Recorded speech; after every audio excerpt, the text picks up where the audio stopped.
హైదరాబాద్ బషీర్బాగ్లో తెలంగాణ వ్యవసాయ శాఖ కమిషనరేట్లో వివిధ విభాగాల అధిపతులు ఉద్యోగులు ఆందోళనకు దిగారు.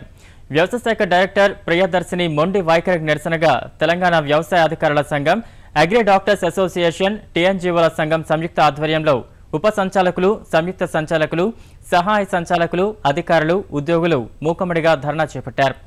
ఈ కమిషనర్ మాకొద్దు, ఉద్యోగుల ఐక్యత వర్ధిల్లాలి, కమిషనర్ మొండి వైఖరి నశించాలి, మాకు న్యాయం కావాలి అంటూ ఆందోళనకారులు పెద్దపెట్టున నినాదాలు చేశారు.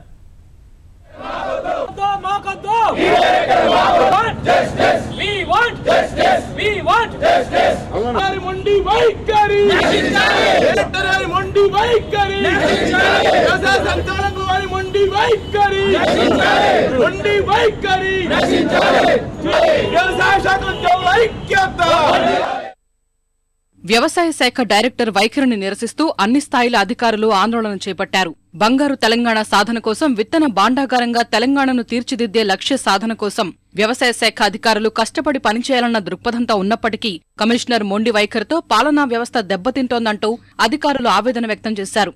అధికారులపై కక్ష సాధింపు చర్యలకు పాల్పడుతున్నారని తెలంగాణ వ్యవసాయ అధికారుల సంఘం ఆక్షేపించింది. ఇక్కడ ఇప్పుడు పనిచేసే వ్యవసాయ డైరెక్టరు జీడి ప్రియదర్శిని గారు ఆమె మొండి వైఖరితో, ఆమెకు వ్యవసాయం అంటే ఏమి తెలియదు, ఆమె వ్యవసాయం గురించి తెలుసుకునే ప్రయత్నం చేయదు. ఎవరైనా ముఖ్య అధికారులు ఎవరైనా వెళ్ళి చెప్పినప్పటికీ చెప్పే అధికారులను కూడా పట్టించుకోకుండా వారి మీద కక్ష సాధింపు చర్యలు ఈ రోజు ముఖ్యమంత్రి గారు కోరుకున్న విధంగా జరగాలంటే జీడి ప్రియదర్శిని డైరెక్టర్ గారిని వెంటనే బదిలీ చేసినప్పుడే మనశ్శాంతితో ఇక్కడ ఉద్యోగస్తులందరూ కూడా పనిచేయగలుగుతారు. వ్యవసాయ శాఖ కమిషనర్ గా పనిచేసిన డాక్టర్ జనార్దన్ రెడ్డి పూర్తి స్థాయిలో పురపాలక శాఖ కమిషనర్ గా వెళ్లిపోయిన తర్వాత ఇటీవల కమిషనర్ గా బాధ్యతలు చేపట్టిన ప్రియదర్శిని అన్ని స్థాయిల అధికారులు, ఉద్యోగులతో సమన్వయంగా వ్యవహరించడం లేదన్న విమర్శలు వెల్లువెత్తాయి. సమాచారం బయటకు వెళ్లకూడదని, ఏ ఒక్క అధికారి మీడియా ప్రతినిధులతో మాట్లాడవద్దంటూ ఏకంగా ఒక సర్క్యులర్ జారీ చేయడాన్ని అధికారులు తప్పుపడుతున్నారు. ప్రకృతి ప్రతికూలతలతో సతమతమవుతున్న రైతుకు అందుబాటులో ఉండాల్సిన శాఖను కమిషనర్ నిర్వీర్యం చేశారని తెలంగాణ అగ్రి డాక్టర్స్ అసోసియేషన్, టీఎన్జీఓల సంఘం మండిపడ్డాయి. మరి వ్యవసాయ శాఖ పూర్తిగా సాంకేతిక పరమైనటువంటి శాఖ, ఇది రైతుకు అందుబాటులో ఉండాల్సిన శాఖ, అనుక్షణం రైతుకు అందుబాటులో ఉన్న శాఖని నిర్వీర్యం చేసి పడేసి వ్యవసాయ శాఖ ఒక నిర్లక్ష్య వైఖరికి గురి చేసే ప్రయత్నంలో ఆమె చేస్తూ ఉన్నది.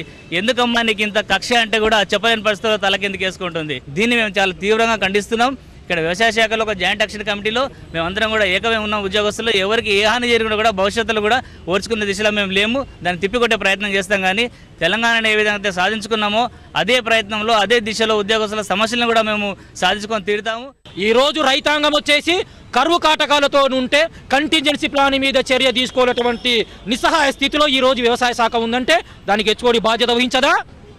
ఈ రోజు పంటలు ఎండిపోతుంటే దాన్ని ఎన్యూమరేషన్ చేసి కరువు మండలాలుగా ప్రకటించేందుకు చర్యలు తీసుకోవాల్సిన బాధ్యత హెచ్ఓడికి లేదా? ఆ దిశగా వ్యవసాయ అధికారులను మోటివేషన్ చేసి రైతుల స్థలాల కాడికి తీసుకోవాల్సిన బాధ్యత వ్యవసాయ హెచ్ఓడి గారికి లేదా అని అడుగుతున్నాం. ఈ సందర్భంగా ఈమె కావాలని ఫైళ్లను ప్రమోషన్ వచ్చే అవకాశం ఉన్నా, ప్రభుత్వ రూల్స్ రెగ్యులేషన్స్ అన్నీ కూడా ప్రమోషన్ ఇచ్చే విధంగా ఉన్నా కూడా ఈమె కావాలని వీళ్ళకి ప్రమోషన్స్ రాకుండా ఉండాలని లేనిపోని ఒక ఇనానిమస్ పిటిషన్స్ తోటి ఈమె ఫైళ్లను ఆపడం జరుగుతుంది. దానివల్ల ప్రమోషన్స్ లాస్ అయ్యడం జరిగింది. సర్కారు వెంటనే చర్యలు తీసుకోవాలని, లేని పక్షంలో ఐక్య కార్యాచరణ సమితి ఆధ్వర్యంలో సంఘటితంగా ఉద్యమాన్ని ఉధృతం చేస్తామని ఉద్యోగులు హెచ్చరించారు.